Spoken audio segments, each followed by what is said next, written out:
Well, hello! Are we live? Is it working? Wait, hold on. Okay. I think we're good. Would you look at that? We're live. This is my second stream of the year. Second stream in 5 years. How you guys doing? Hopefully having a good Friday. Playing some Ashes.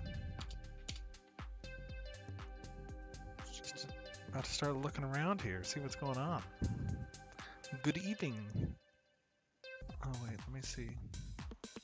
That might be a little too loud.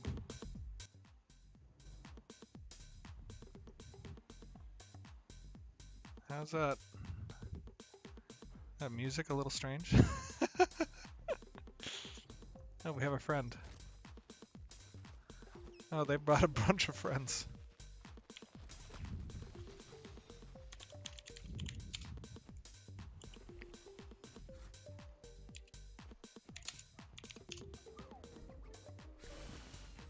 We've murdered them. You are low on your volume. Let's see here. Let me see if I can fix that.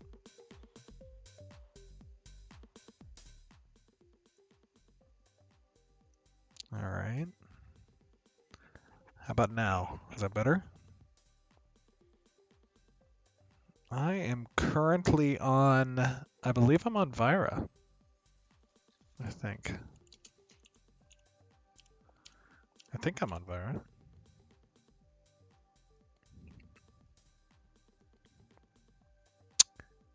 There we go.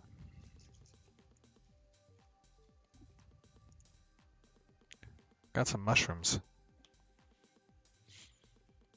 That is the wrong server.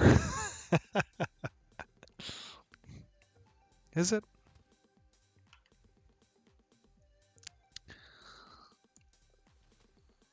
Uh-oh.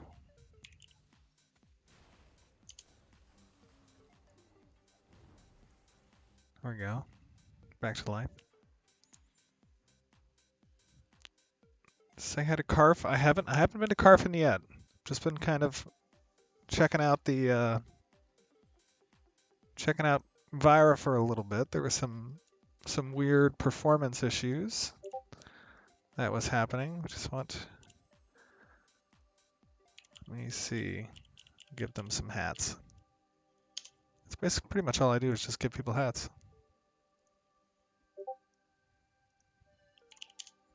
They're transporting resources.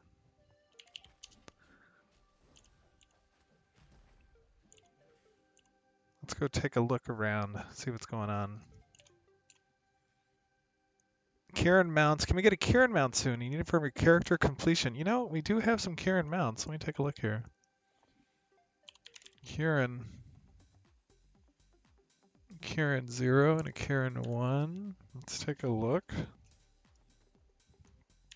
if they're working.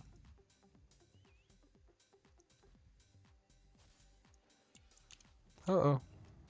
Uh-oh.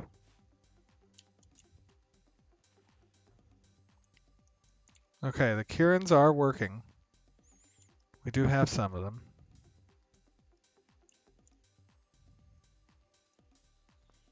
They're basically a big looking kind of carp-like deer almost. They can't be caught in game yet. That might be something we will take a look at. Uh-oh.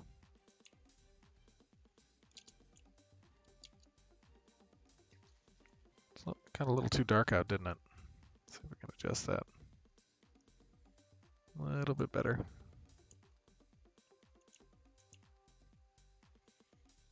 Let me get out of this area. Get up here. There we go. Oh, you know, actually, we can just be. Let's just. Oh, nope. That's not what we wanted. Let's try the other Kieran. See what that buddy looks like. You don't think I'm on Vira? I might not be on Vira. I could be on Lineth. Oh, there we go. But you know what? This one has a saddle. That's not going to serve my purpose as well. if I want to roam. Oh, the Arctic Prowler, actually. Let's do that one. We'll run around as that. People will be like, what's going on? Okay. There it is.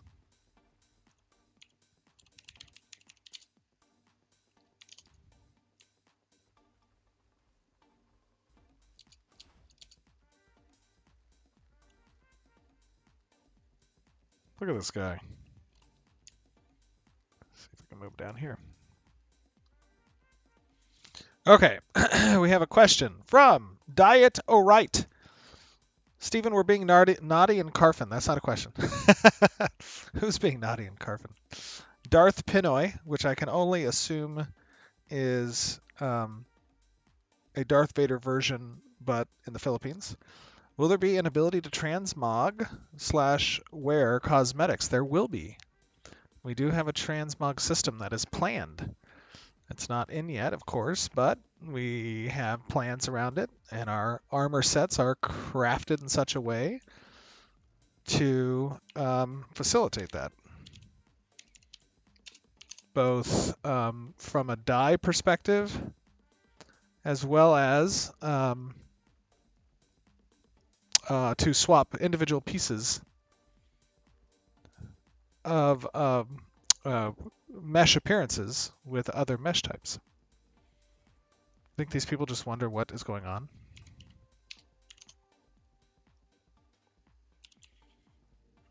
Let's walk.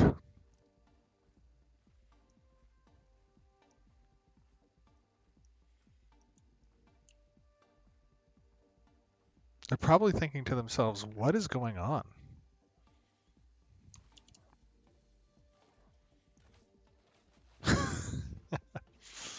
Pleb TM asks, will you guys be fixing the weapon passive soon? We actually know the problem. There is a fix that's been committed for it. And it is currently on one of our QA streams, which means it has to go through QA testing. But I would expect to see some fixes for those issues the week of the 6th, next week. Unholy Ryzen 22, any update on what will happen to Guild War exploiters? Well, they will have some hammers. Hammers from the sky will fall upon them after I have an opportunity to confirm issues for those individuals with our logs and with our reports, which will be the week of the 6th. Again, the team is on break until the 6th, so basically, it's been a relatively skeleton crew of myself, along with some of the directors, our technical director, Zach, and our director of engineering, Mark, and one of our principal engineers, Kevin, and Margaret a bit as well, have been kind of on duty over the course of the last, since the 20th, really. So it's just been a really small skeleton crew of trying to address major issues throughout the break, but it was a long year, and it was a hard year for us at the studio. So we wanted to give the team basically an almost 17-day long break to just kind of recharge, be with their families, and we were pulling a lot of hours over the course of August, September, October, November. So anyways, next week we get back on Monday, and we'll be hard at it, going through a long list of compiled bugs that I've put together over the course of this last couple of weeks, and I've already prioritized for our QA teams. So that is happening. Kane Nurmi asks, hey Stephen, will we expect any new mounts in Phase 2? Yes. There's actually a whole number of mounts that need to get rigged up.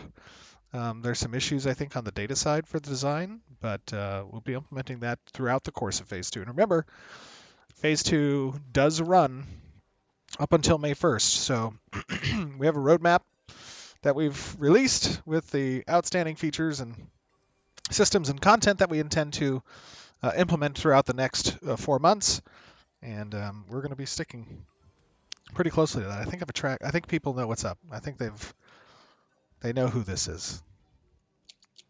This guy used to fly. He did used to fly. I don't know why he can't fly right now. Maybe I'm not a mayor. Let's see if I can make myself a mayor. Am I a mayor? Maybe that's the problem. Maybe I need to be a mayor. You are not currently a citizen of any node. We can change that. We can definitely change that. Let us become a mayor of the node of Lionhold. What do you think? Should I become the mayor of Lionhold? I could do that.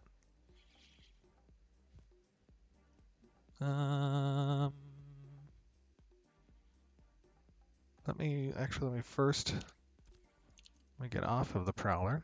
Let me become a citizen. Ah, we are now a citizen of Lionhold. Very powerful. Let us become a mayor of Lionhold. Am I now? Ah, I am the mayor of Lionhold. Would you look at that? We've done it. Let me unsummon this guy. Excuse me. Okay, now let me resummon him. And see if it works. Get ready. And fly. Ah, darn it. He doesn't fly. Why doesn't he fly? That's so weird. We're gonna have to fix that. Okay, that's fine. We don't have to have him fly. Let's actually send him back. And let me grab a moth. Which moth should we grab? Let's do this moth.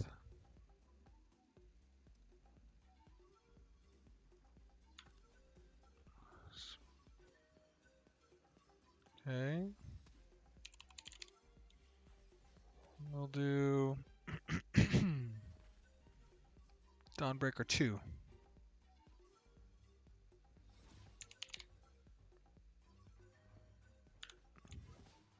We did it! Oh, I don't know if I like that one actually. I want the brighter one. Sorry, buddy. Let's go with 3. Nope, that's definitely not what we were looking for. Let's go with 1. There it is.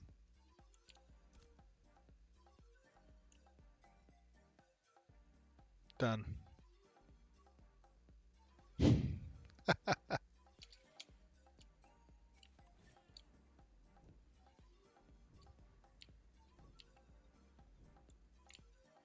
Fly over here. Okay, question. From Bag Yo Face. What affects gear drops? Party size? Average level? Versus mob level? Gear drops are affected. This guy's getting a little buggy. You know what? We can fix that, I think. There we go. That's funny. That rubber banding is a result of the, I think, movement speed getting flagged. Flagged by the cheat heater.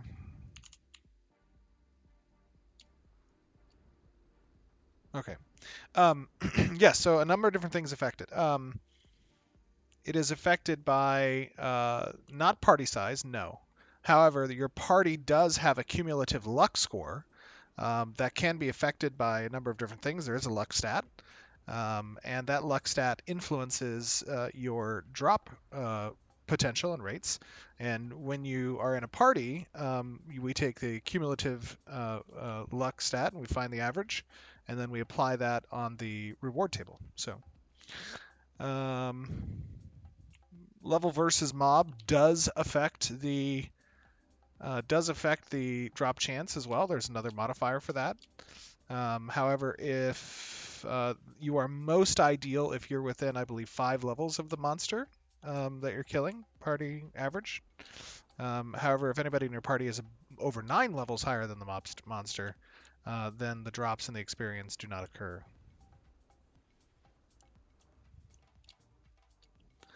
All right, let's see what we got. Next question. False God. Are there plans to optimize the marketplace so it's easier to search the sometimes 80 plus pages of items? Yes, False God. The marketplace is a very early introduction. There is a lot of outstanding functionality that's going to be introduced throughout the course of Phase 2 for that marketplace. And eventually, it'll include things like being able to... Excuse me.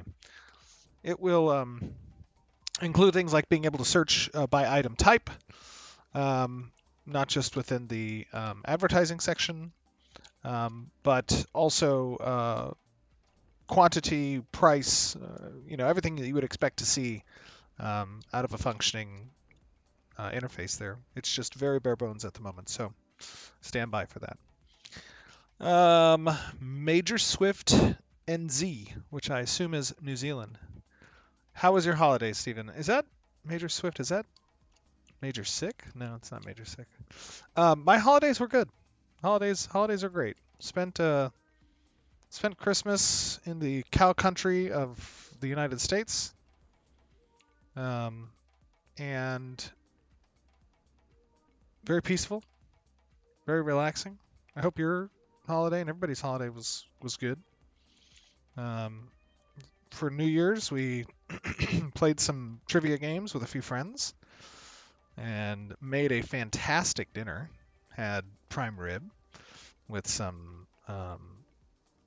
grilled shrimp pasta, some bacon and green beans with corn on the cob. It was pretty yummy, I gotta say. It was very, very yummy.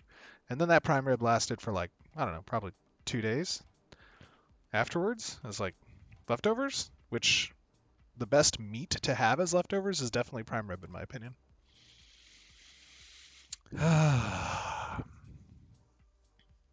Question from Namira TV, perhaps. Stephen, hey, you made all these very cool mounts, but everyone just uses the fast one. Will there be a way to make mounts faster? Yes, there will be a way to make mounts faster. Something to keep in mind is that right now many of the Artisanship systems are very rudimentary in their implementation, so as to serve the purpose of demonstrating the core loop. So the basic functionality is there. Now we need to, throughout the course of Phase 2 and 3, expand upon those, introduce the more fleshed out systems. That includes things like being able to augment stats on mounts that have been created through the animal husbandry system. There's also different stats that should be capable through breeding as well. So the base stats will be different when bred. So yes, there's a lot coming. Korkus asks Rogue when. Rogue is being worked on. It was being worked on prior to the break. There's a number of different prototype abilities that have been stood up. I would expect in the month of January that we will have some limited Rogue testing on the private test realm that players can test with, so we can get some good info. All right, let's see here.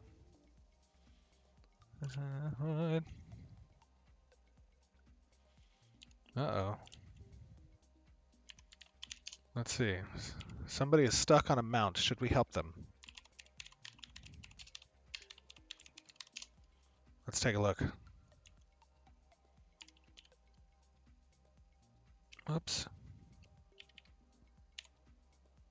Okay, let's take a look. Renji Maru. Can we get more of an insight into luck stat, good sir? No. You cannot. Nice try, though. Nice try. Oh, this person's stuck. Look, they really are stuck. Let's help them out here. Let's move them. Where should we move them? Let's move them up here.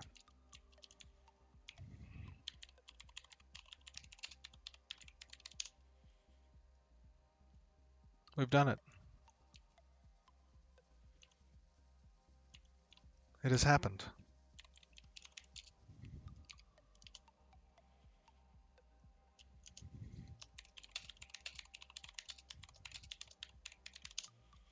You are welcome, Mr. Cat Guy. Sure. Santa hat? There you go. You have received your Santa hat. Say hello to Jamie for me. All right. Let us take let's take another question here. Salted Sotu. Will there be multiple character creation spawn points on full launch? Absolutely. There will be 4 spawn points that's intended for our launch. And then each of those will bisect into 2 different locations, similar to how Lionhold and Simia's Hope exists. Phantom X, when did you last run a Pathfinder campaign? I hope you've been able to have some fun. That is a very introspective question. Have fun. It's been a while, to say the least. Let's just say that. It has been a while. I think the last time, perhaps, that I have ran a Pathfinder campaign might have been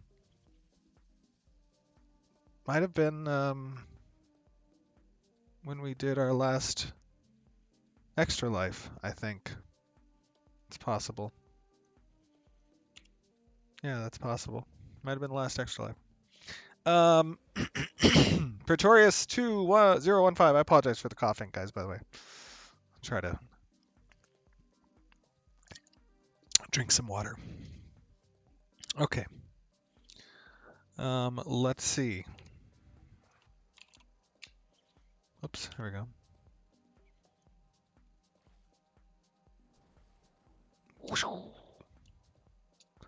Let's see. What else? What was the next one? Okay. Praetorius, or Praetoritus 2015. Will there be flying mounts for everyone? No, there will not be flying mounts for everyone.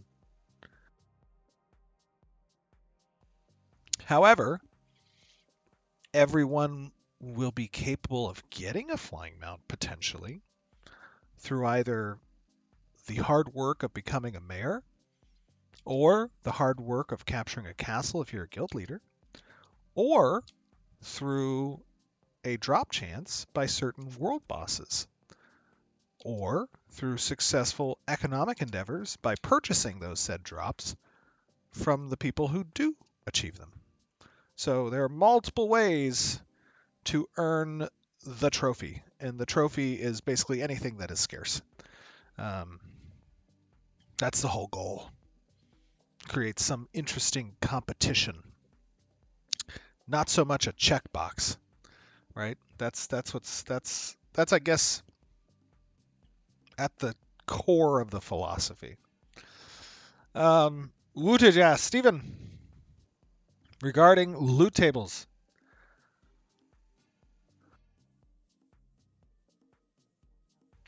Regarding loot tables, is there more gear in pipeline?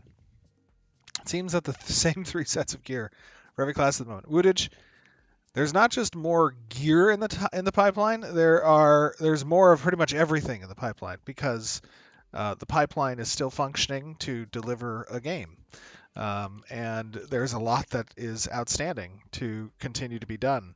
Alpha-2 is going to be a long process. It is going to be different than what it has been for the last few years, which is us talking to you about development, and instead now you're going to be watching that make its way up from the depths of our development infrastructure being down on our dev streams or on our QA streams as they make their way into our production streams, which is the Alpha-2 environment. So yes, there will be many more armor sets. The character team has a lot on in the backlog that is currently outstanding to do, but also there's a lot of armors that aren't currently in Alpha-2 but live down on dev as well, waiting for the economy design team to set those up on certain reward tables, to set up the recipes, to set up the crafting. So a lot of those assets have been created. We've shown a lot of that off over the years, but now it needs to be implemented in a way that makes sense. Weebles, Steven, I live in SD as well. Favorite taco place? Ooh, that's a good one. That is a good one. My favorite taco place is probably fish tacos from Harbor Fish Cafe, which is up in Carlsbad, right off of the 101 and right near Carlsbad Village Drive. So it's called Harbor Fish Cafe. It's a great little hole in the wall kind of place. They're closed on Tuesdays, but they have probably the world's best fish and chips that I've ever had, but also as a result, fish tacos as well. So something to keep in mind. Question from Flossik KA. Stephen, will there be account-wide storage? We have talked about this. We want to be kind of alt-friendly. So I think that entails including some ways to get items over to other characters on your account. Whether that takes the form of storage or some other mechanism is yet to be decided, I think. But the core tenet there is having accessibility across your different characters so as to reduce the cumbersome nature of getting access to the things that you've earned. So it is, I understand it's a horrible experience, Obamanizer, to do that currently, but that's because the feature is outstanding. So we're still working on that. Solver Dosed. Oh, another thing to think about, by the way, when you think about those kind of quality of life features, at this stage, being in phase 2 right now, the beginning of phase 2, many of our focuses still are around core gameplay features, and quality of life features aren't really core to the gameplay experience. They are just that, they're quality of life features. So when we spend our time in development, trying to bring online different systems and different content, we're doing so at this stage in order to prove out a lot of the game design as a whole, and that means we don't put as much of a focus on the quality of life features. That's why the testing phase can be struggle bus a little bit for people who are accustomed to more game-like settings, right? More early access-like settings, more quality of life features being available because they're not accustomed to playing in an alpha. And so that's something to keep in mind, I think, and also beneficial to communicate outwardly to other players and other testers that is the stage we're in. Okay, question from, let us see, from Solver Dosed. Look at this little raptor. How cute is that? Here, have a hat. Homelander. Oh my god, don't zap me. Do not zap me. Chronox. Sir Wizard a lot. Zazax. You may all have hats. Hello, friends. Where was I at? Oh, Silverdost. Solverdost. For phase 2, other than Rogue, what is the next upcoming feature that excites you the most? I think that in phase 2, the most exciting feature is probably going to be Siege. I think Siege is going to be interesting. I think Siege is interesting for a few reasons. It combines a nexus of reward opportunity for player and economy, relics to be implemented and introduced and fought over.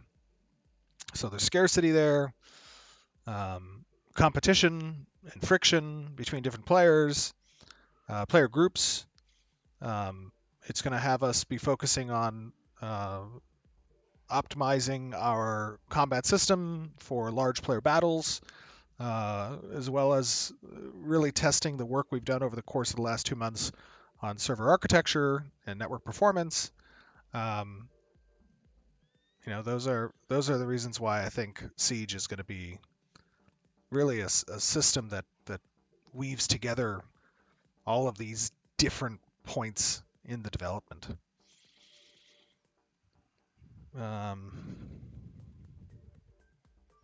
Question from Moose 7200. Stephen, will you wear wigs? Will I wear wigs? Why would I wear wigs? What's in a wig? Let's take a look at... let us see. Look at that. Not too bad.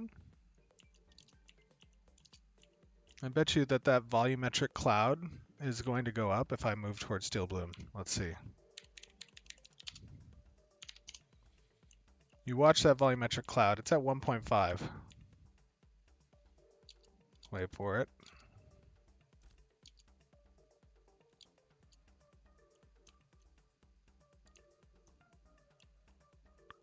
Okay, not too bad. It's not bad at all, actually. Very nice.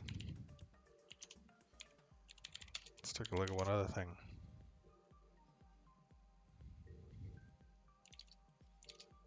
Okay, world tick is a little high.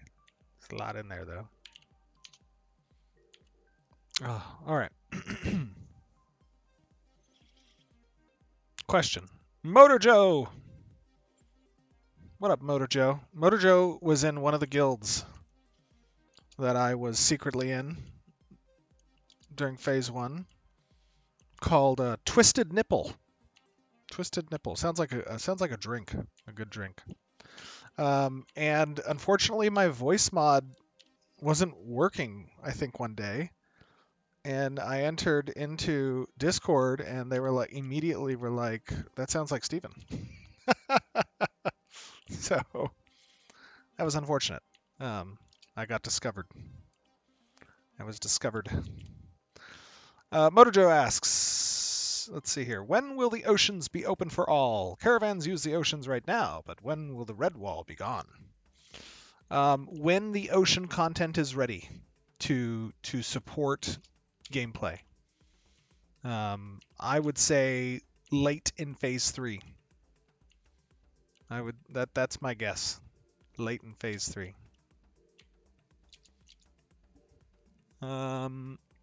Tiny Tebow. Tiny Tebow asks, God King Stephen, can you speak on the upcoming fix for corruption baiting at all? Well, I guess it depends on what we're talking about with corruption baiting. I think there's a few bugs that are currently in the alignment system that are causing some players to go red. I think we're all aware of those. So I know that the player combat team is going to be focusing on those along with a few other issues such as the infinite tank mitigation and some other stuff. So I would say look for some changes there. Probably the week of the 6th, perhaps the week of the 13th, on some of those corruption baiting issues. Okay, question from Wooglet.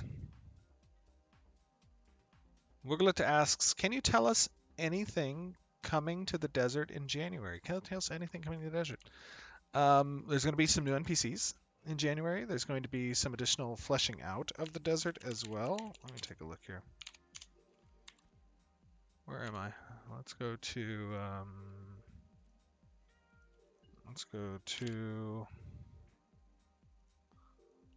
take a look at the desert. So there'll be some new NPCs. There's going to be probably a couple of points of interest that are going to land near the end of the desert, near the end of the month as well. There's going to be some refinement of the terrain as well.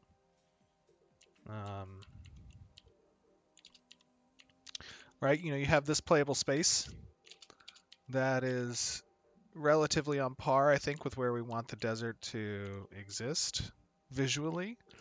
But level design is still being worked on. So what that means is, we talk about what type of playable space there is in the desert, and how those POIs fit within that area. You have these, large kind of cliff structures that are helping to kind of break up those playable areas. But right now, the spawners, because the terrain's going to be continually adjusted by the environment team, our world design team has mainly used what are called area spawners in order to place mobs here, because hand curating mob placements, as the world team would normally do, can be kind of wasted work at this stage for the desert, since it is being redone by the level design team. And then once the level design team has their pass in place, that's when environment can go and touch things up visually within the space, and then the world design team can start doing more curated monster placements. Here you see the dunes, which are not often actually utilized for many kind of deserts in games, because they can be just so barren. But we have some plans that I think are going to be interesting and fun. So we'll see.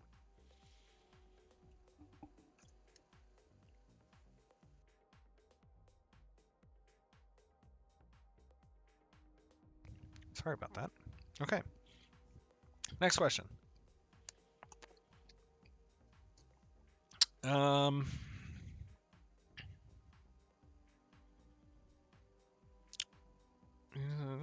Phantom X, can I have a sandal instead of a hat? I don't have a sandal to give you at the moment. At least I have a bag of the sandal. Could give you a sandal bag. Ooh, look at this area. This is nice. Got a pretty little river. I wonder if there's a nice little current in here. Just kind of floating. Let's see. Yep.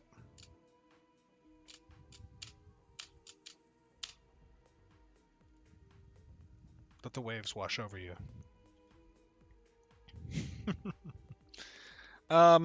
Unholy Risen 22. Will there be changes to make PvP more viable? Corruption is brutal, so people are just training mobs onto each other instead of doing actual PvP. So corruption is supposed to be brutal, because that's really not the avenue of PvP that we want players to leverage in those types of circumstances. What we do want, however, is players to interface with other systems that can be utilized for PvP, such as node wars and guild wars. When you have social friction within those playable spaces, oh, here we go, look at that. A war has ended between IL, and dopamine. So utilizing those systems to engage in PvP is preferred. Corruption is really kind of a last resort, if you're willing to pay the risk price of it, right? So something to keep in mind. However, I will also say that corruption is overtuned currently. And the reason that corruption is overtuned currently is because in a test environment where players have less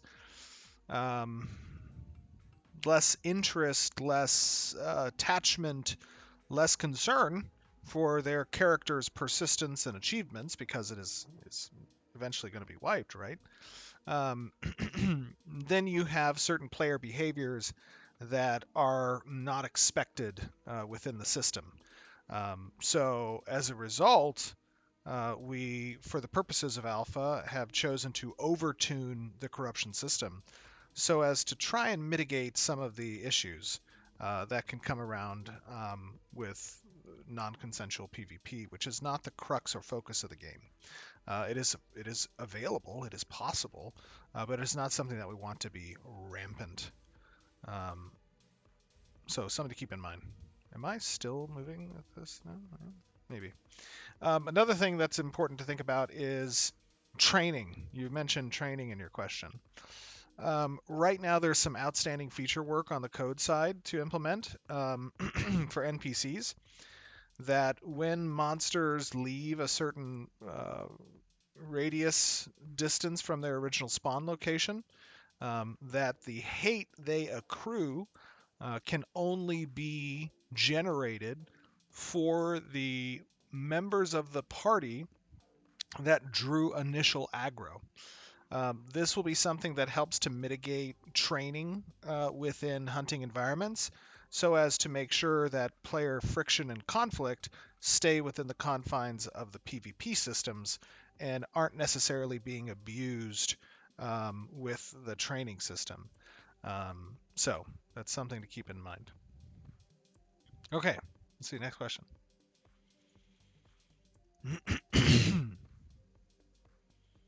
Next question is, I lost where I was. Sebanic. When will you guys be working on class balancing? I am having a great time playing cleric. I don't know why I read it like that. Sometimes my inflections are a little kind of crazy.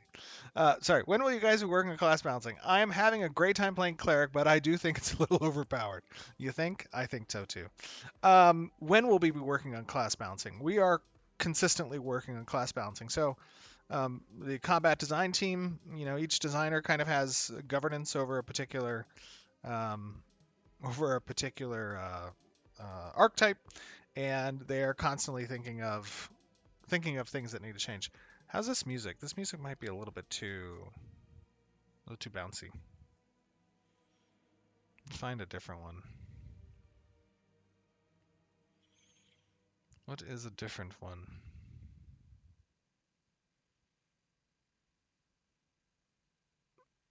Hold on.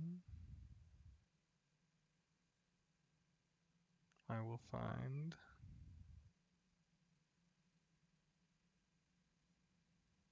something. There we go.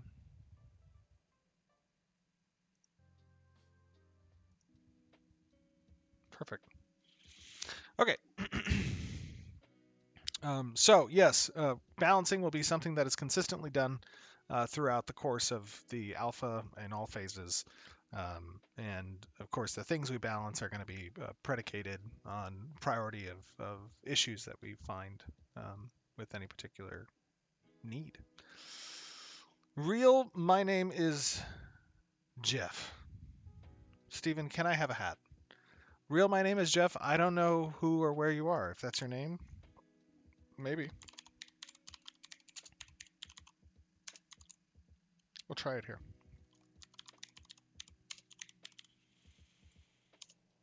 Nope, you're not on fire, buddy. I'm sorry. And your name's not real. My name is Jeff. I think that's a lie. I don't know if your real name is Jeff. Your name is Jeff. Oh, okay. Well, let's see. Ah, I found you. I found you. Let's see. Hold on. We'll see where you are. Ah.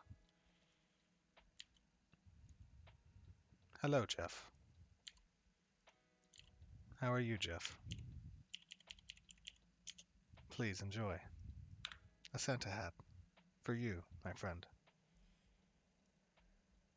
You may wear the Santa hat with pride.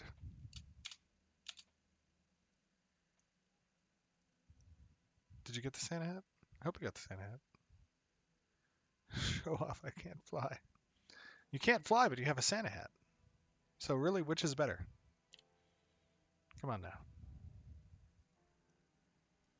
Look at look at your little self running on the roof here. That's crazy.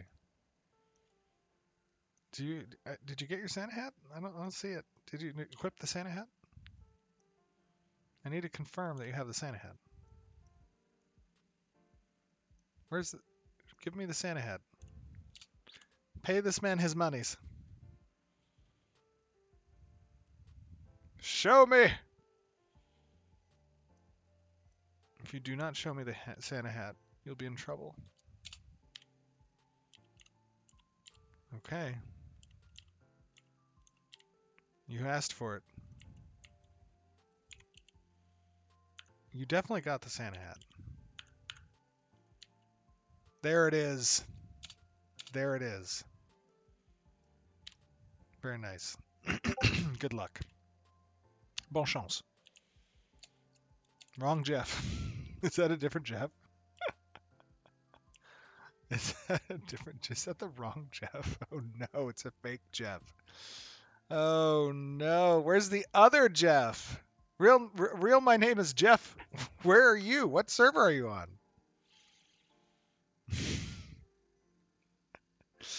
Oh, Jeff. Jeff. I don't know what server Jeff is on. Let's go. Let's try Lyneth. I don't think Jeff knows what server he's on. Oh, you're in the same server? That's not possible. That can't be possible. What is your name then? It's not Jeff. You're lying. My name is Jeff. Oh, so it's just my name is Jeff. So someone took your name. All right. I'll come give you a hat. Well, I guess some Jeff dude just got a hat. Probably has no idea. He's like, what the hell? Steven just shows up and gives people hats? That's kind of crazy. Talk about dedication. That guy's like, what is happening?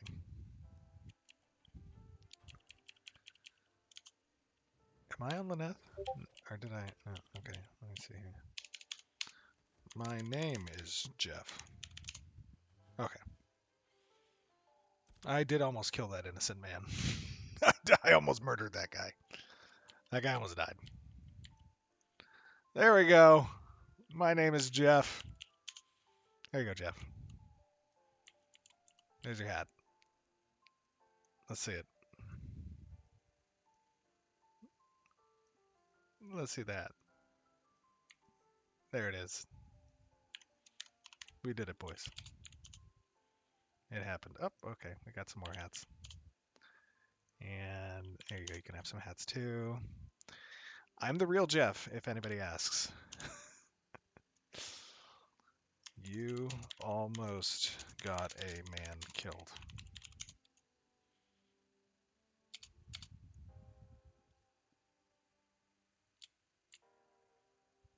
Okay. Let's see what we got.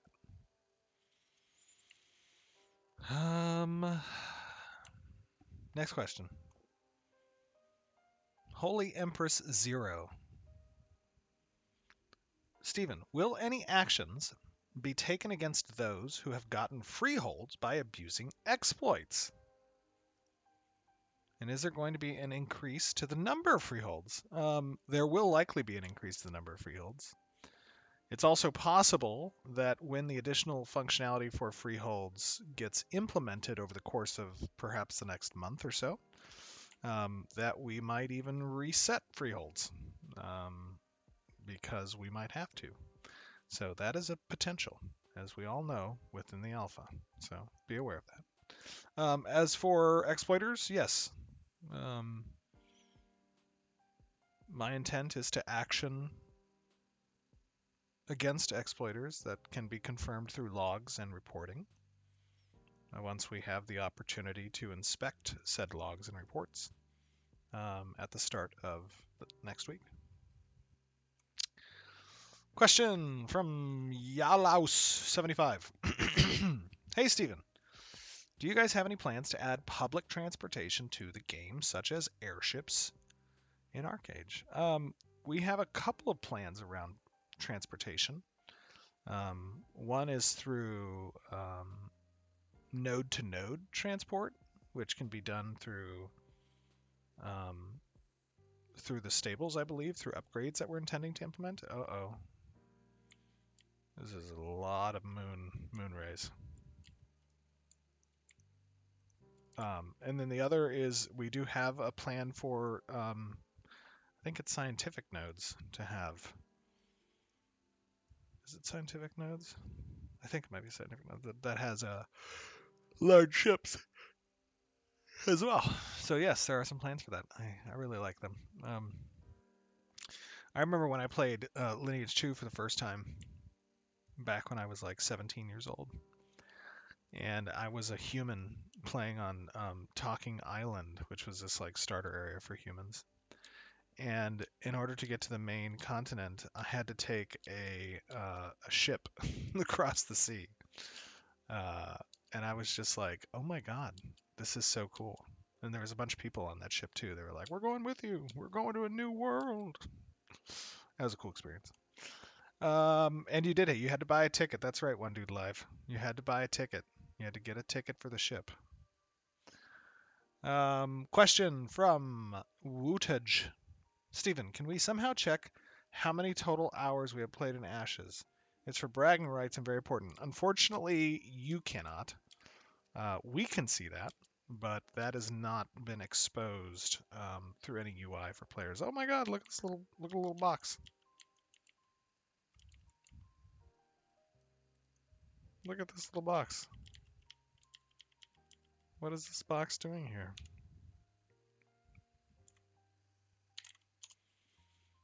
Let's grab this location. So environment knows that we have a box here. Done. Boom. Santa hat. Hello, adventurer. Question from It's the G. Stephen, when are we getting the Underrealms? The Underrealms. That will probably not be exposed and accessible to players until some point early to mid, I'd say early-ish phase 3. My cursor is messing up, but I will try to equip it ASAP. Oh no. That's okay. Good luck.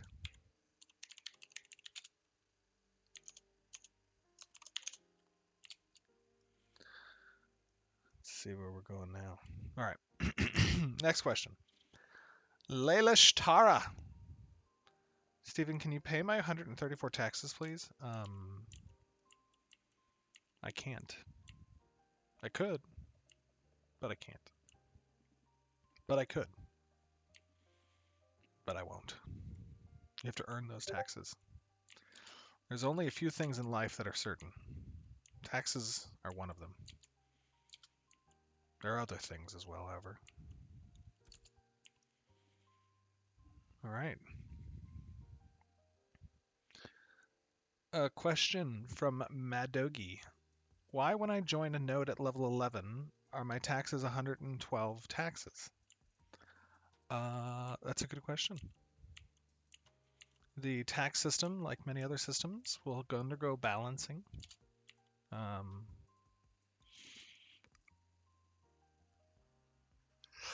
got a text from, or excuse me, I got a whisper from Zip. A small group from my guild are going to Vegas the last week in March, from the 24th to the 28th. You should come out and grab a meal with us. Zip, I actually used to do Vegas trips with my guild. We used to have guild meetings in Vegas. I would rent out this ballroom and we would have like constant food and like a buffet and all these tables with computers on them and do like LAN parties, and we would do board games all day long. It was like basically taking all of the nerddom that we as a collective group had, going to a city where typically people party nonstop, and just taking our nerddom with us. So that was it was great. It was definitely great. A lot of fun. And now some of those people work at the studio, actually, funny enough. Some of those people who were in my guild, one's an engineer, another's a producer. A lot of fun. All right, next question. Next question.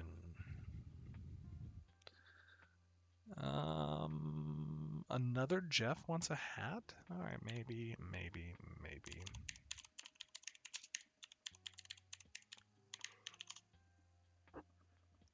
Ooh, so I guess tonight's just a good night for Jeffs. If your name is Jeff, it's a good night.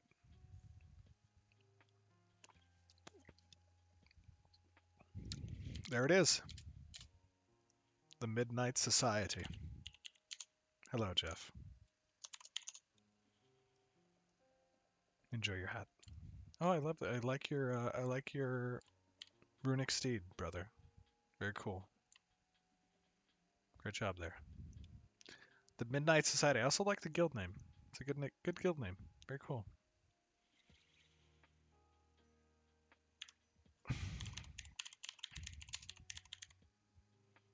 Sebenak.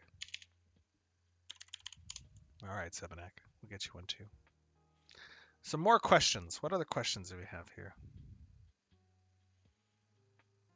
Chat is moving so fast. So fast. All right. I found it. There's your hat. Greetings. You may also have some hats. You were near. Oh, I think I gave a wolf a hat. I don't think wolves can get hats. Whoops.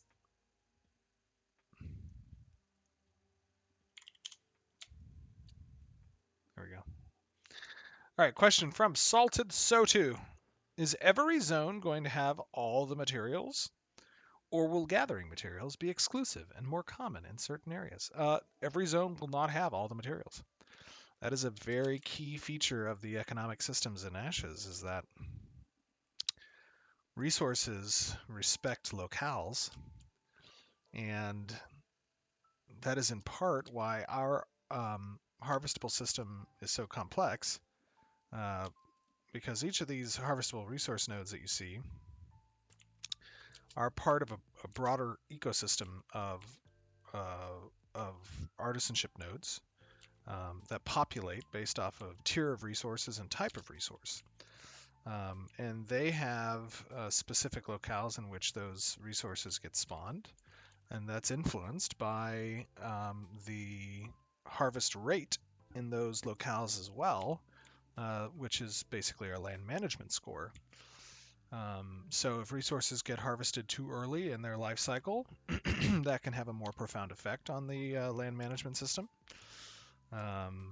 If they're continuously depleted, it can have a more profound effect. And certain types of resources spawn in certain locations so as to create this ebb and flow of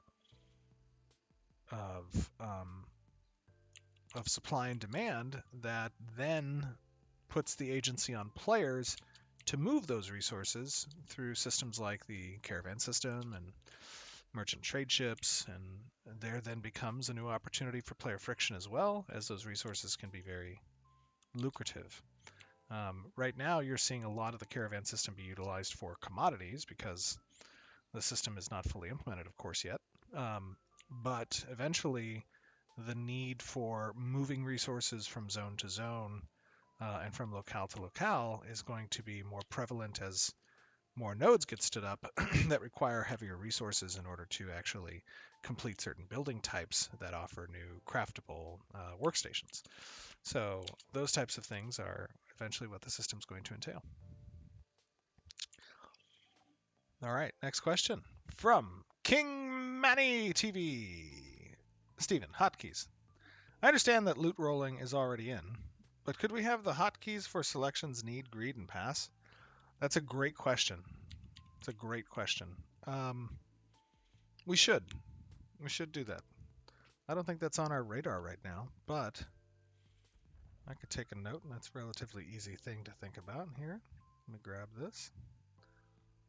Let me grab this thingamabopper. Hold on.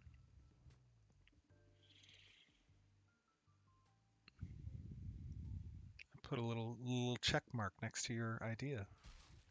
Oh my god. Who is this guy?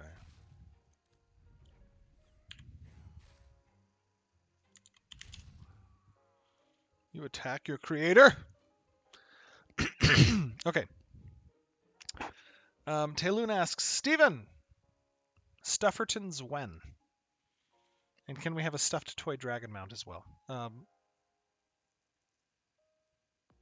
No on the toy dragon. And also no answer on Stufferton's when. But Stufferton's soon trademark? So we'll see. Okay, question from Pack Zen. Will there be gatherable hot zones in PvP areas to encourage PvP for higher tier and density resource gathering? Absolutely. 100%. The important thing to keep in mind about resource gathering and this idea of player conflict is that we also have a zone known as the open seas, which is a good example, I think, of your question as to having certain cross sections of the artisanship resource table or commodity resource table intersecting with areas of the world that can be more dangerous. And that is something that we want to simulate through having lawless territories as part of Alpha-2 as well. But we haven't quite gotten there yet. So that is something to look forward to, I think, as part of the upcoming phases. Okay, next question from Zeitgeist. Stephen, hi. Currently, it is impossible to loot animal carcasses above heroic. Is that a bug or is it normal? That is probably not a bug. It's probably outstanding data that design has yet to input. So, the way that our data structures exist is each of these systems within the economy, have defined resources and achievable harvestables and loot that you can acquire. And some of those are not fully implemented yet. So that is outstanding work. Grand Chalupa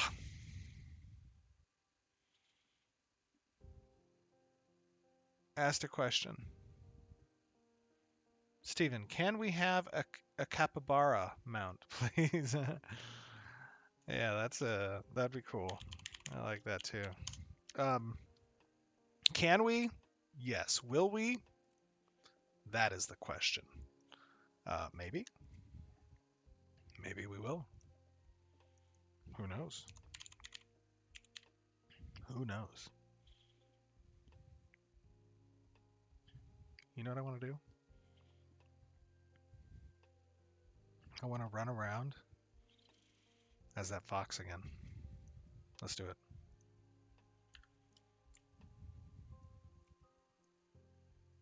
Look, it doesn't even have a name. No name. It's just like...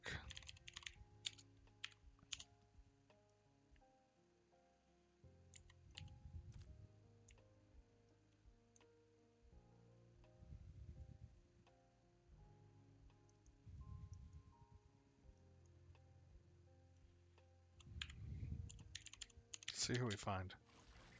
Oh my god. These little gremlins.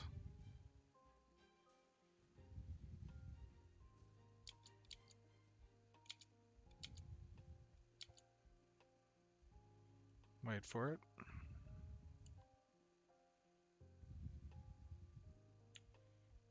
Wait for it.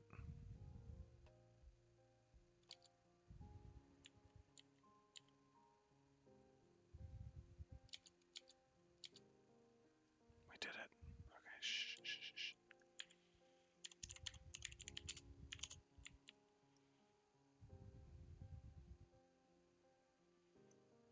They're over here. I saw somebody. They have no idea. There they are. Ayasha. Ayasha. Now we just slowly walk. We prowl. Actually, let's just... I think they might have caught... Oh, okay. All right.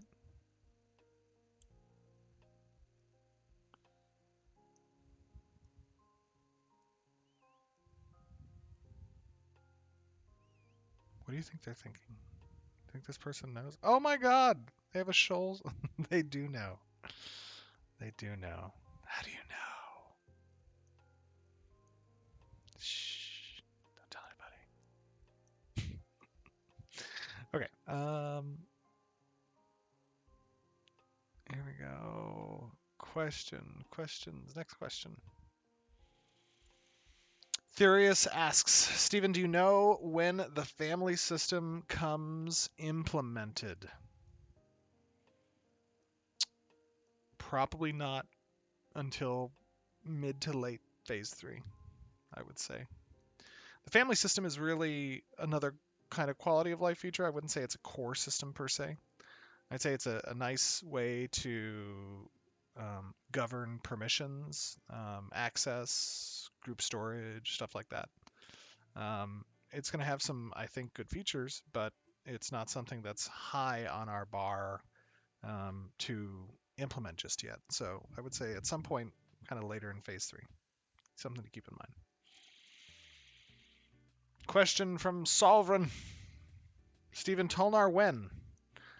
Well, I think our next 2 races that we're going to be working towards are Pyre and Nakua. So Pyre and Nakua, I think, are going to be our next 2 that we implement. Tolnar, probably not until middle-ish to early phase 3. Careerian, can you give us some insight into how the religious system will work? Well, the religious system is going to have a number of different shrines that exist throughout the world. And there will be a religious quest progression that will allow players to, in a very commodity type sense, acquire faith and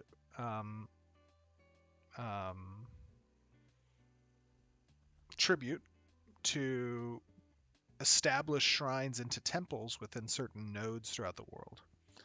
That will then interconnect with certain story arcs and commission buy order type quests that are available within that area to service the temple for its upkeep of tribute. And then players can scale the ladder socially within the religious system to acquire access to certain vendor tables that cross-section into artisanship, certain purchasable gear and different consumables predicated on your level within the religious organization. There will be 6 organizations that will be competing for that tribute and those resources within the world. So when you acquire that stuff and you dedicate it to a particular shrine or temple, you'll be in competition with members of other religious organizations that are also in pursuit of those things. Again, introducing this element of scarcity and competition so that players have something to vie for, right? And that's kind of the general idea behind the religious system. Okay. Look at this. You guys are just bleeding me for information. Unbelievable. Is that all I am to you? Am I just an information boat? I'm going to get in trouble. I'm giving too much information. Okay. Greymaker says yes. Yes, that is what you are. Quirian asks, can you give us some insight? Oh, I already did that one. Sorry. Okay. Alec from Ashes. Stephen, come to the forge and give the Black Talon some hats. Oh, okay.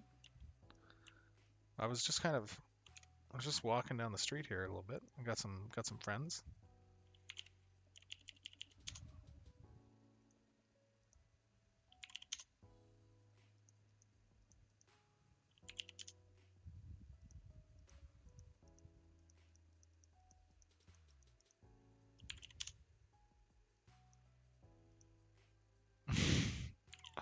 Epion says, I don't know where this guy's going, but he's got twin firetails.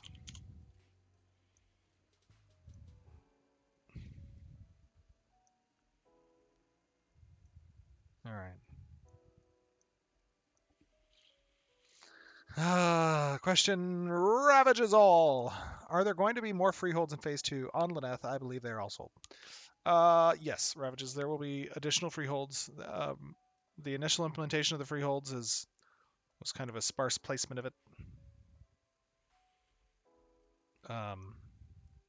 We'll be implementing more, and as the system continues to grow, we may even reset those freeholds as well and do the proper implementation of deployable freeholds that are administered under certain estates that are managed by the nodes. Right now, what we wanted to test with this initial implementation is the permissions, the ability to plant these root balls, to harvest, to purchase and own, the connectivity to citizenship as a predicate requirement. There's a number of different initial systems that we wanted to implement with the freeholds, but as additional elements come online, you'll see that system expand. Question from Ash333. By the way, if you hear my voice kind of like shaking a lot, it's because I use a leg shaker when I sit at my desk. And that sometimes makes me shake in general.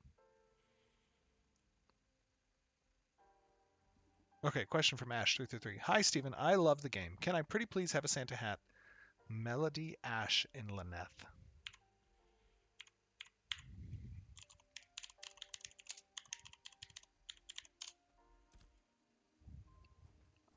Uh-oh. Ruh-roh.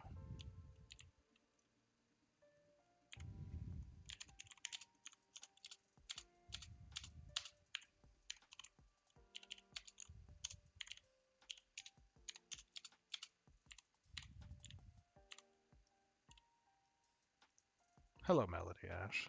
Of the Windborne Trading Company, I bequeath upon you this hat. Bestow, bestow, bestow. Not quite dead. May it be a guiding light when all other lights go out.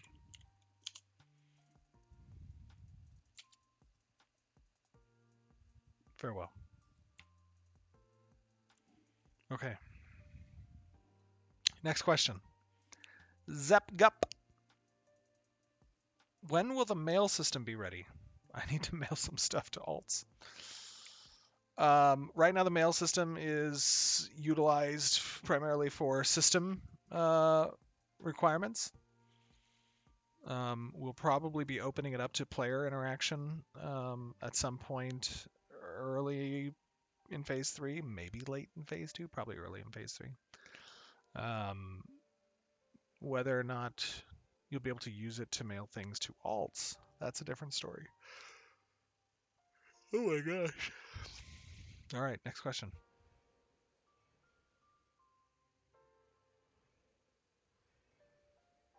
Cybless. Will mounts of different rarity have upgraded speeds? Oh my god, look at all these people. Whoa, what are up with all these crocodiles? It is the Federation Opal. Greetings. Where did all these people come from? We want. I don't know that Firebrand will be good. It might be bugged at the moment. That's like on one of my top things on my list to get fixed next week. But let's see. We can try it. Let's find a flatter area. Let me just find a flat spot. Flat spot. So he doesn't get bugged. Okay, here we go. This is relatively flat.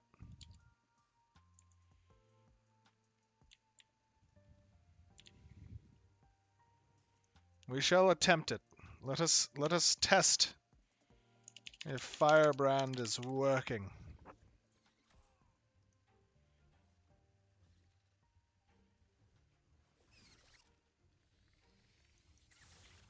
Oh my god. Oh my god. Oh my god. No.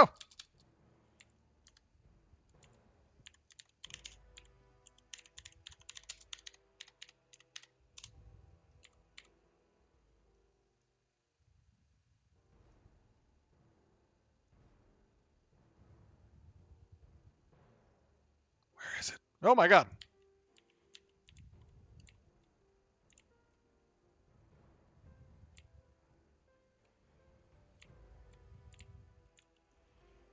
I should have made sure this is an okay server worker. Let's take a look here.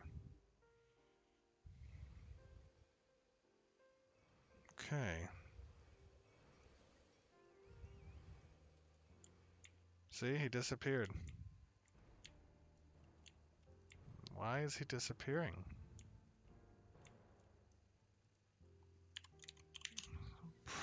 It's probably a replication issue.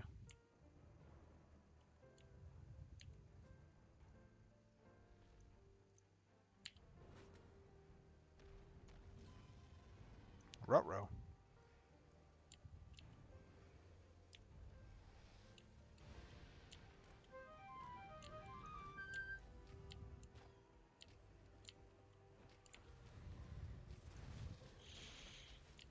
I feel like each time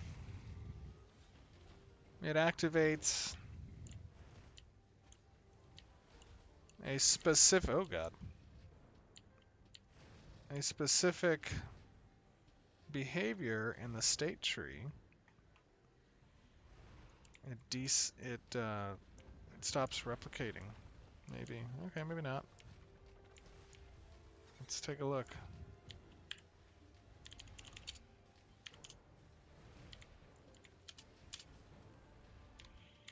Bomb bomb. Okay, they're doing good work. This is good.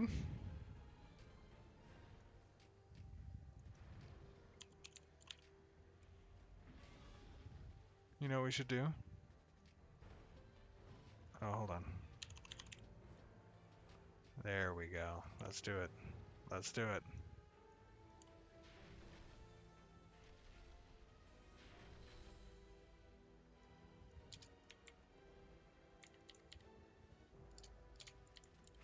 Oh no.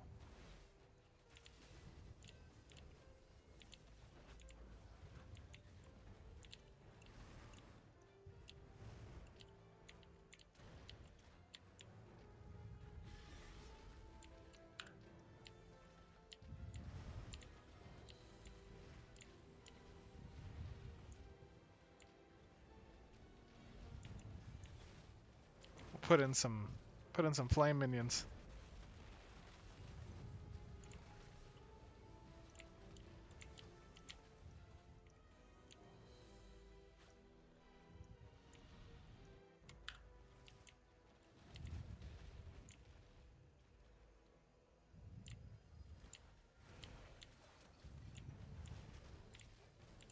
It's happening.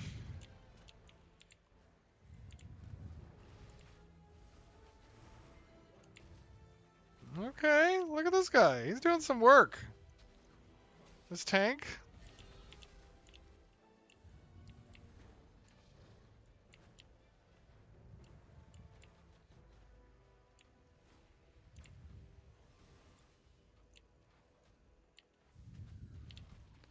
Let me actually check something. Hold on.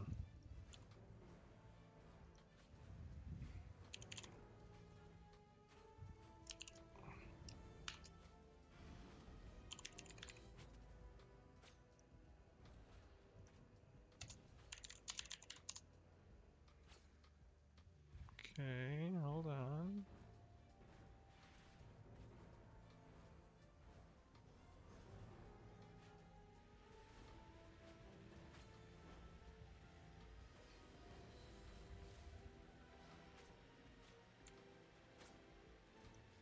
Let's see here. Wait a minute.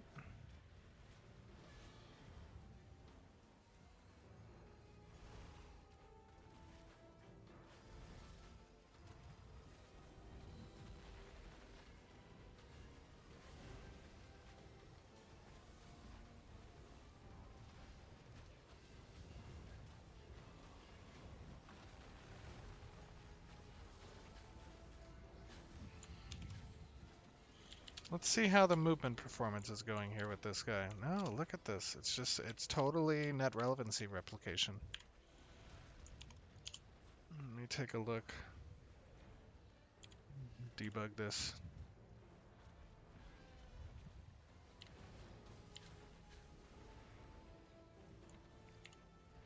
Perf seems fine.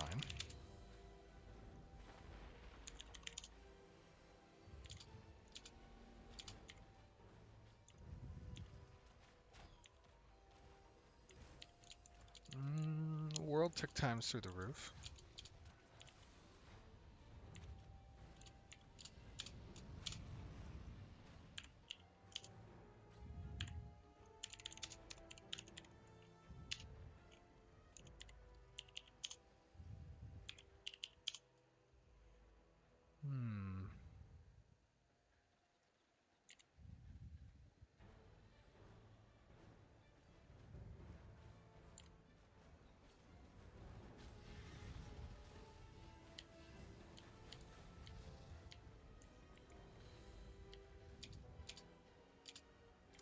Draw's pretty high, but that's because there's a lot of players.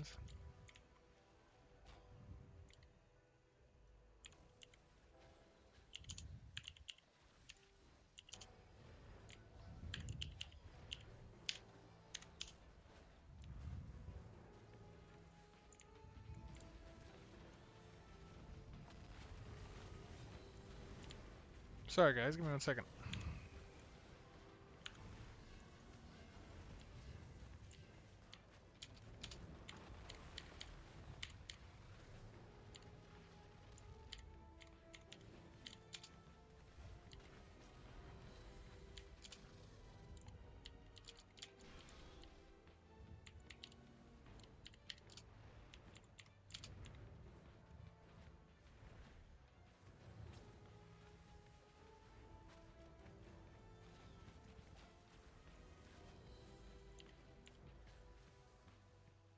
Oh, the net relevancy is just not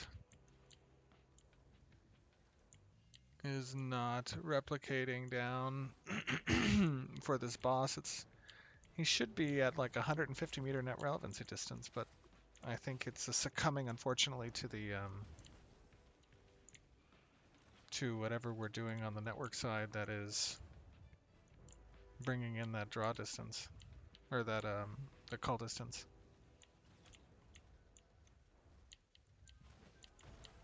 It's okay. We fix. We fix. Okay, questions. Sorry.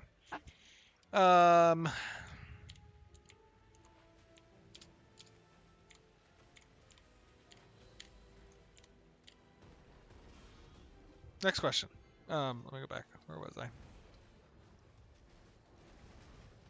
Go back to the questions.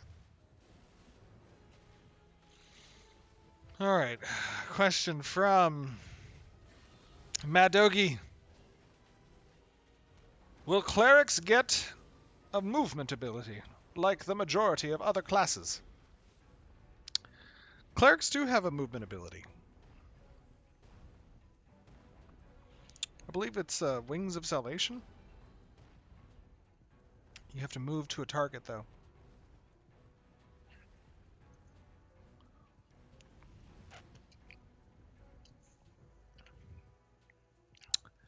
Um, Elgin Knight asks, any update on players that still cannot use treasure maps?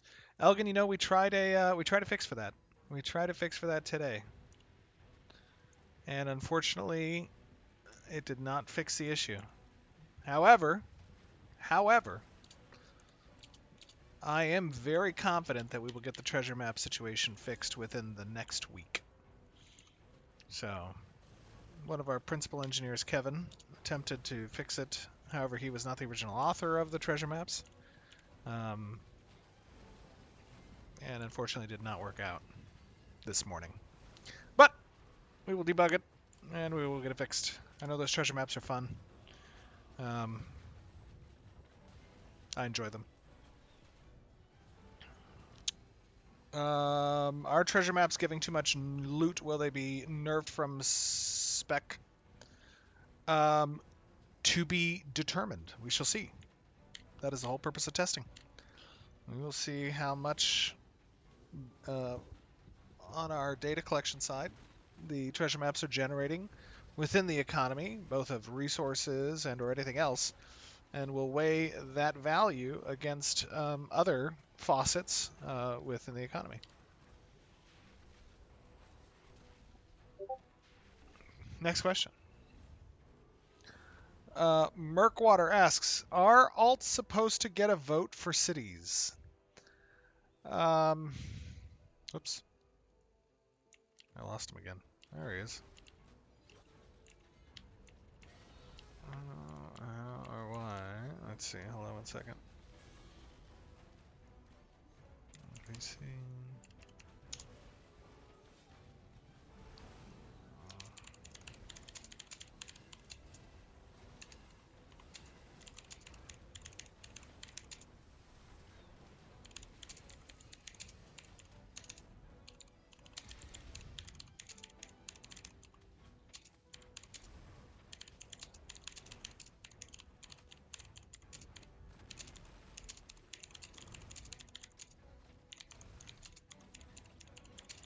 Okay, sorry.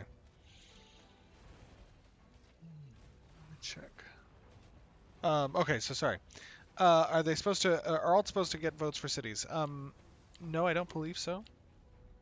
Or sorry, yes, I do believe actually they might be.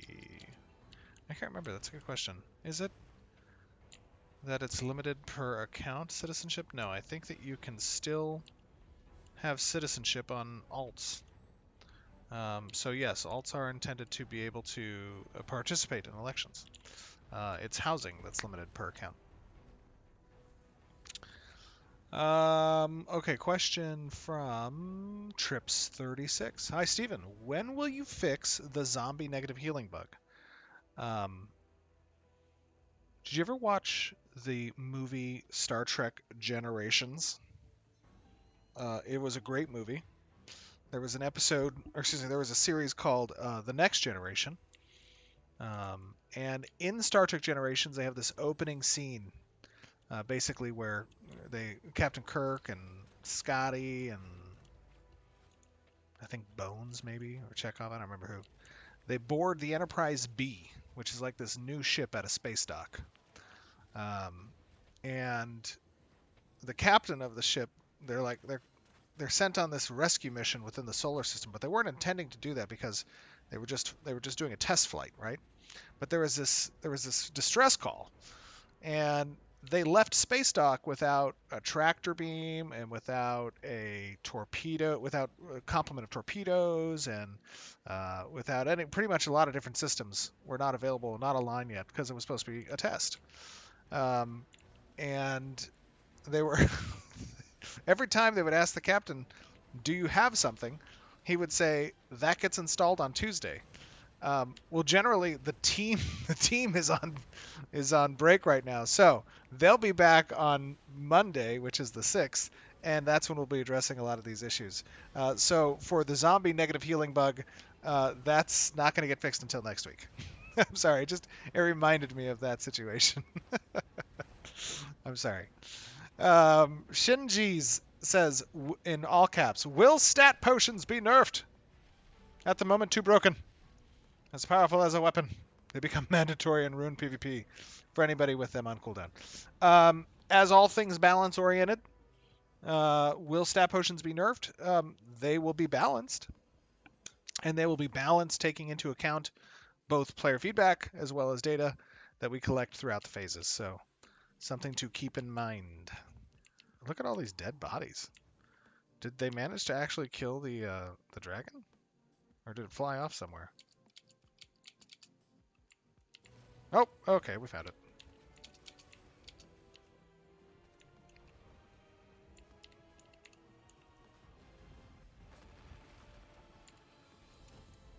Are they doing it?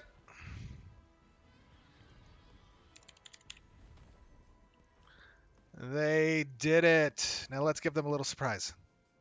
Should we give them a little surprise? All right, here we go. Boop. Get him. Get him.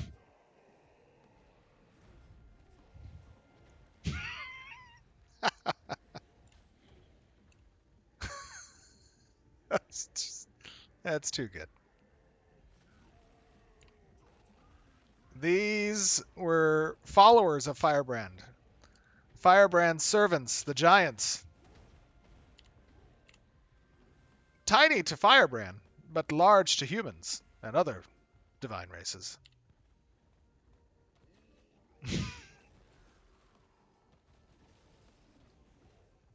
Okay, next question. Burrock Go 14. How would you describe the rogue gameplay you design in one sentence? That's a great question. In one sentence? Find me if you can.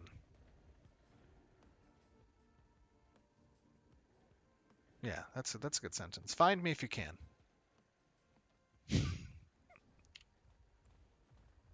Okay, they're doing good with the giants.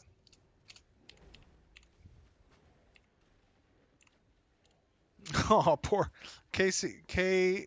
Cobear says, "Please fix my caravan. It has been stuck deploying for 3 days, and I can't, I can't launch it." I'm sorry, Cobear. Um,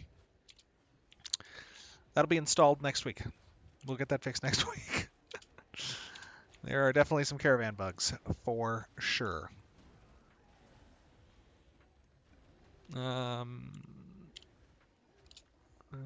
Somebody said, "Can you remove the experience debt?" I can't. That debt. Look, these giants are not happy about the death of their Firebrand. Firebrand was a near and dear to their hearts, and you never look a gift horse in the mouth, they say. Firebrand was the gift. Oh, and there it is again. Yep, very nice. And it's dead. Next question. All right. Emperor Kaiser. What happened with wars early? What happened with wars early? I know you guys tuned them down after a P1 bug. Was using them an exploit, or were they just poorly tuned? They were bugged not having their cooldown, and also there was some, I think, an economic bug with some of their costs associated on certain war types. And then additionally, because of that confluence, rewards were being exploited, I believe, as a result. So I had the reward tables removed from the wars. The long-term intent, of course, of wars is not that there are actually system-generated rewards, but rather that guilds within their progression will accrue skill points, experience, things that resources that they acquire through success, through whatever. And that wars are a way to take those things from other guilds. So nothing system generated is occurring, but it's intended that guilds can take these things from others, of course, with a sync incorporated as well. So it's not just 100%, transfer rate. It's going to be some percentage transfer rate, and also some percentage sunk for the losing guild. But that has not yet been implemented, so something to keep in mind.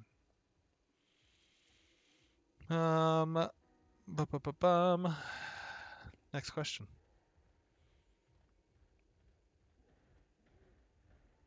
Harpy Burb. I was wondering with farming, will you be able to work on making your seeds better so it's not just based on what kind of droppings you used? That's a good question. I think there are a lot of plans in place for farming. Right now, we've temporarily utilized, I think, herbalism for a majority of the farming stuff as a vehicle right now for the loop. How are the Giants doing? Oh, okay, they're doing okay. I think they might have given up.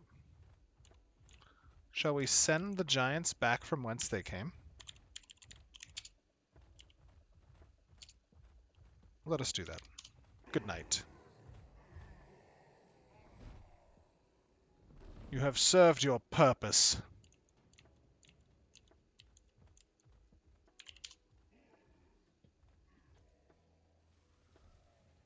These poor Giants.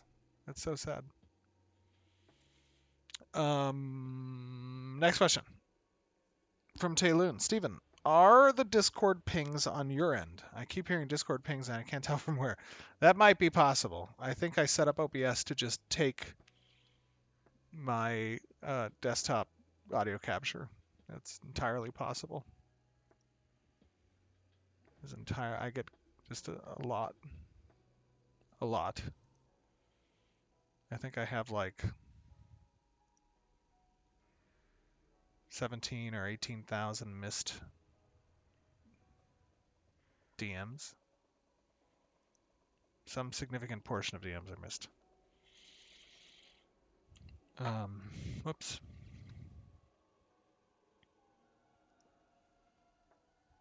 There we go.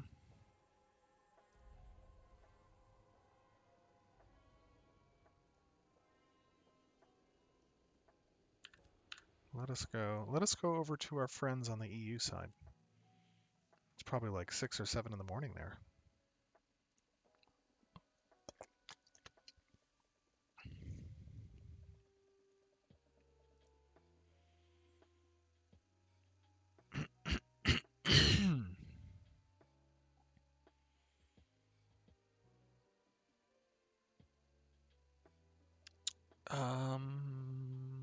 It depends, Kaiser. It depends. If you were in one of the guilds where they were just on repeat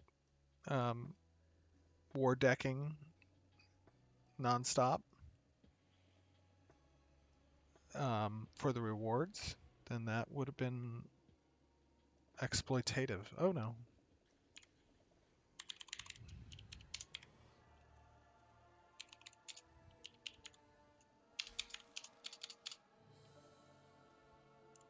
It's okay. Look at that guy.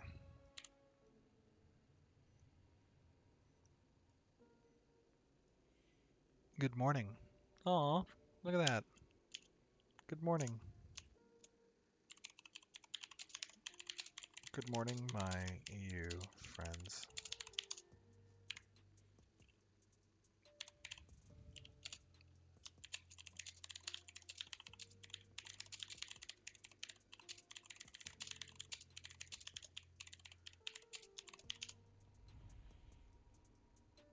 Boom.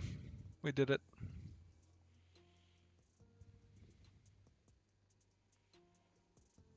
Happy New Year. Oh yeah, I should do that. Happy New Year. You know what I should have done? I should have done a New Year letter. That's what I should have done.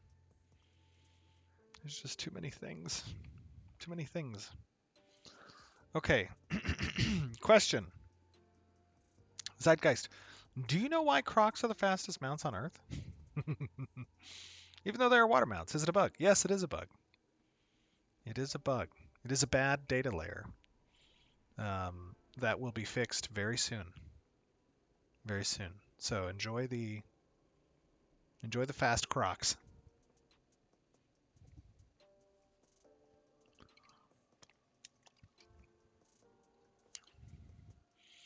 Shankletons says, last stream you mentioned that some features might be pushed back from launch. Could you elaborate on that at all? Will Phase 3 have the additional map biomes introduced at some point, like the Redwood Forest and Frozen Mountains for testing? Phase 3 is going to have a lot of different biomes implemented, actually. Speaking about features that might get pushed back, I mean, it really kind of depends on how alpha goes, right? Right now, I think that we have a pretty solid perspective on the features that we've outlined to the community and that are on the wiki. I think my comment was really more focused around like as we've navigated through developing these features and implementing them into the game, a lot of times other thoughts happen on the design side, ideas come up, and we're like, oh, wouldn't it be nice to do this too? And wouldn't it be nice to do that? And you see that, as we kind of go through development. And what we do is we take those ideas and we say, that might be a good idea, but let's put it over here. And over here is post-launch. And let's get through what our focus is for the core features and tenets of the game that we've outlined to the community. And then once that's delivered, we'll talk about implementing these additional features post-launch. So that was really more, I think, in reference to what I was talking about. Let's see. Next question. Do the elf things have marshmallow heads? Oh, no. They have little box heads, little hat boxes. They're actually in a relationship. Right now they're courting, but I think things are looking up for them on the horizon. So, they might get married at some point.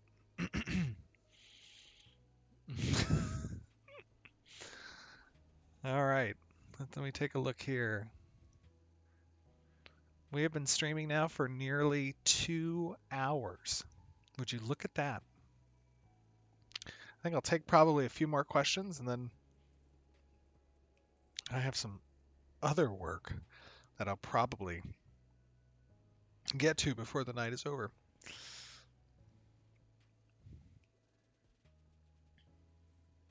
Let's see, a question from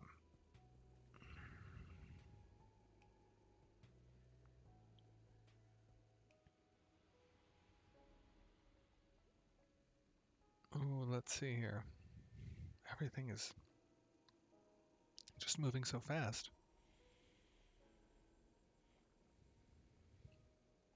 Okay, Graymaker Game says, please, Stephen, could you give a PSA that caravans go poof and are not recoverable when you convert to a raft or back to caravan when placed on the border of server workers?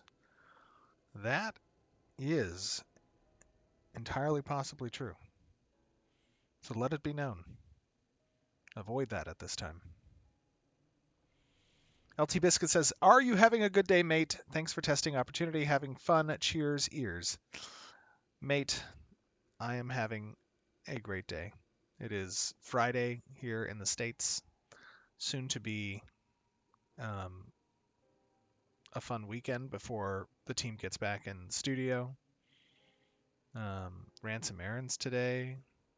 Went over to the office. Doing another stream. Yeah, I had a pretty good day, brother. Thank you.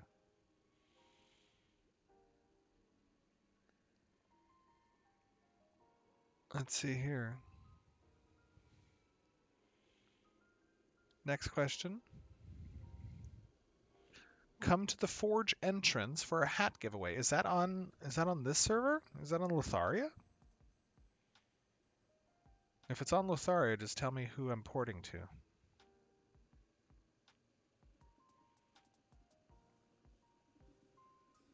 Oh.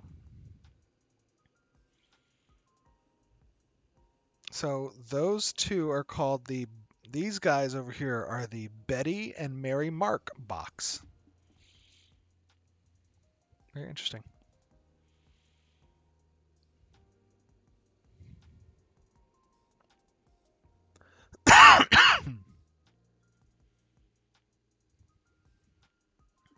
Oh, sorry. Betty and Mary. Betty, the last name is Box. Betty and Mark Box. That's their names. Let's see. Nartonar asks, will the people that get or that have their freeholds reset be compensated with something? I believe that the people who get their freeholds reset when we do the additional implementation of freehold tech will likely be granted a deed or something to that effect, giving them somewhat of a leg up in acquiring a new freehold. So we'll see what that is. We'll see what that is.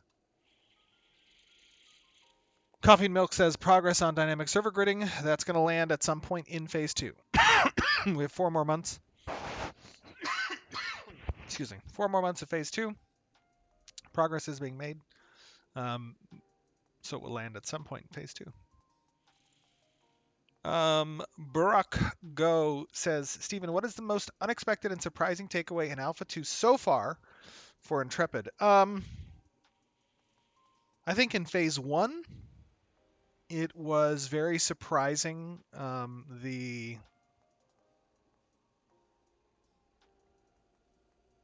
positive response that we saw given the state of Alpha right now.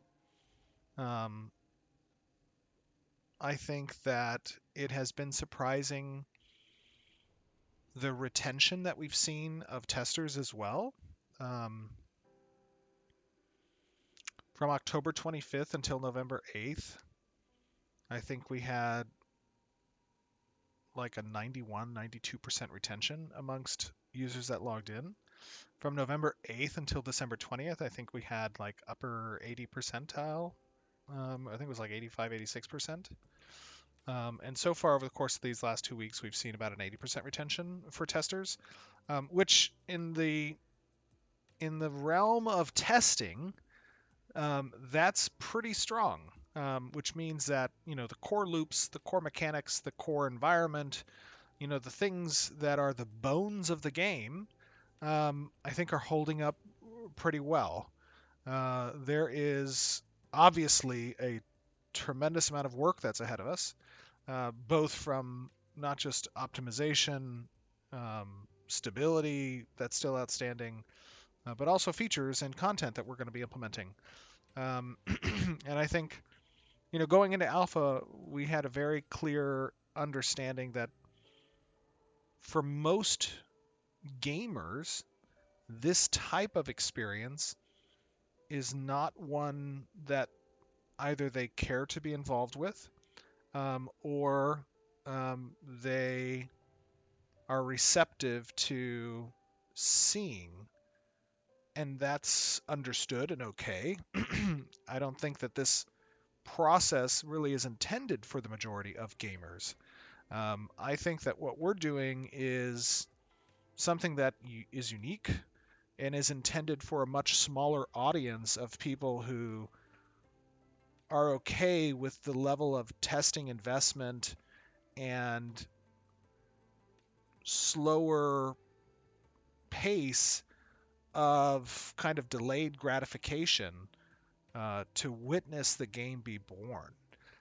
And that is something that's is not done, at least at this scale, very often within the industry. And it has always been central to what we've tried to advocate for in game development in general, because really it is a miracle to make these types of games. It's a miracle to make any game, but making an MMO and one complex like Ashes, like that's a different story. And I think if we didn't do this process the way that we're doing it, that we would have additional risk. And inviting people to participate comes with that double-edged sword of not everybody understanding what development takes, not everybody being patient enough to wait for something that is promised, something that is good, and a lot of unhealthy, perhaps, skepticism that is born from past experiences, which makes sense, and by all means is rightfully so the case. But it's something that we're trying to change. And so I would say, you know, we've been pleasantly surprised with the tenacity of our core community, because there's a lot of people playing alpha right now, and that testing that's being done is vital to us improving the game, and making sure that we're hitting the marks when it comes to these features and designs. Sorry, that was a long-winded answer. Okay, question. Next question.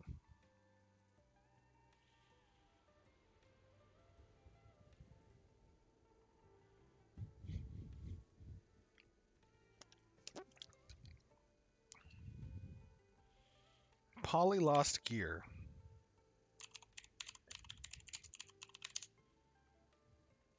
Let me come say hi to you, Polly. I can't give you gear, but you know what I can give you? I can give you a hat. There you go. This is your hat. And you know what?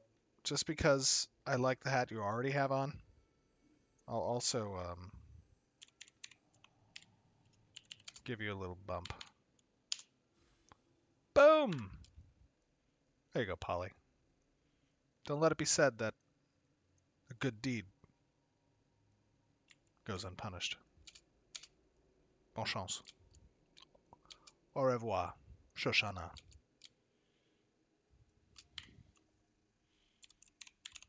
I thought that my speed was a little faster.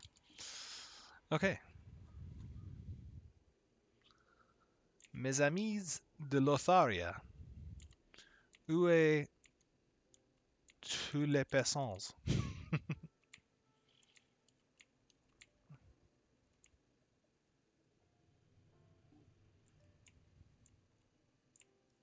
In front of the forge. Max, who are the players? Tell me.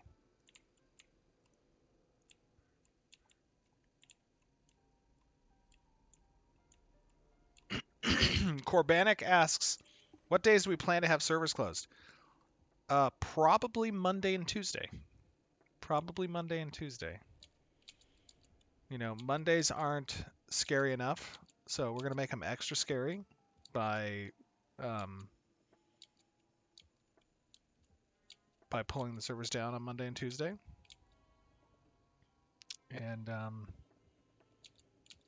leaving them up Wednesday through Sunday.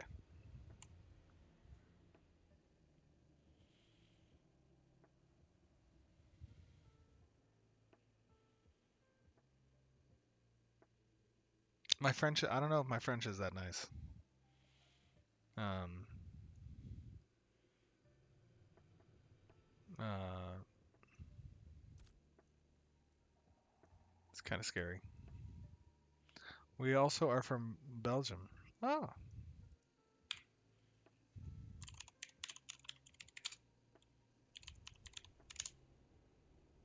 Let me see my Belgium friends. I've been to Belgium a few times, actually. I've been to I think it was Ghent.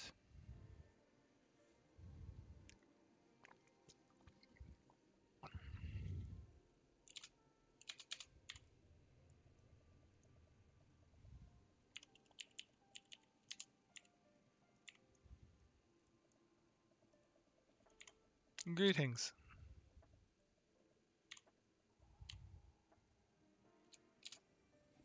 Okay.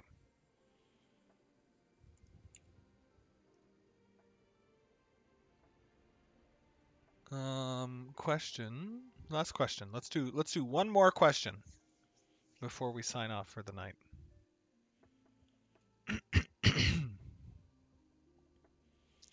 One more.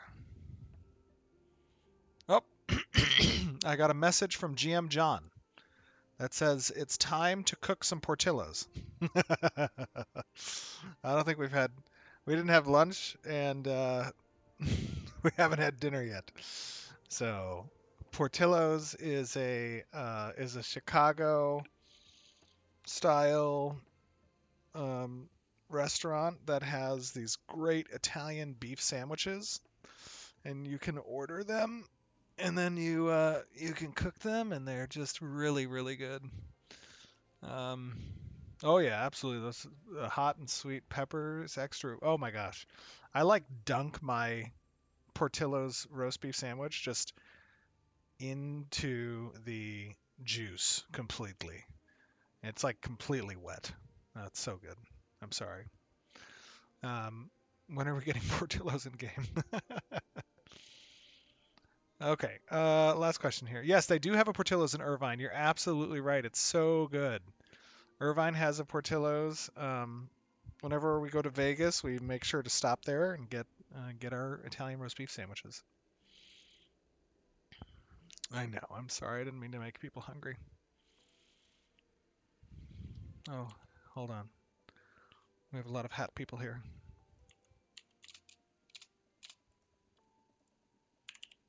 Greetings.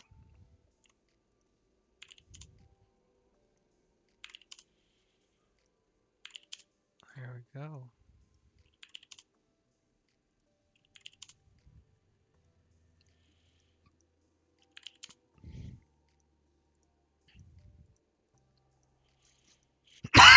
Excuse me. Sorry about that. Tapper. There we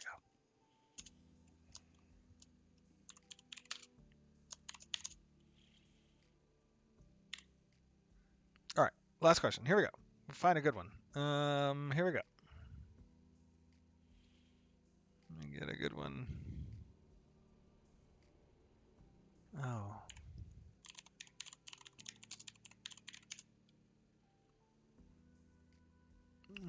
Okay. Okay, here we go. One question from One Dude Live. I have noticed huge issues with culling. A lot of the time, I have to get pretty much in aggro range to see mob. Is that intended? Okay, let me explain a little bit about this actually. It's a great question. This is a good question to end the night on. And before I do that, let me say hello to my dear friends here.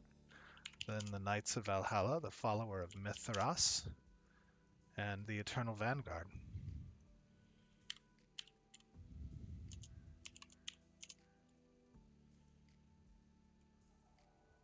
Okay, so to answer your question, there. So before we have the dynamic gridding in place, sorry, apologize again for the coughing. Before we have the dynamic gridding in place, right now we're using what's called a static grid structure.